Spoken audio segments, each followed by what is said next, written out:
Welcome to another video. The Pepper C1 MUX is a multiplexed RFID NFC reader where the user can connect up to 8 external antennas.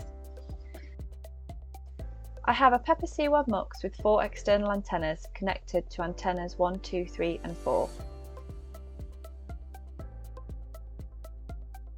The distance between antennas is small, so in this setup 2 or 3 antennas can detect the same tag at the same time. This is the crosstalk phenomena.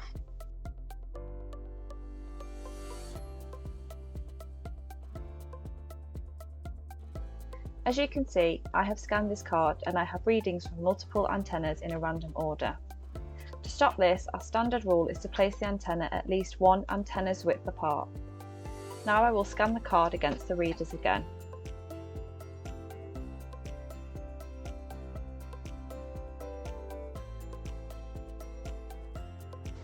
If you want specific antennas to read, you can go into the web interface and turn some off.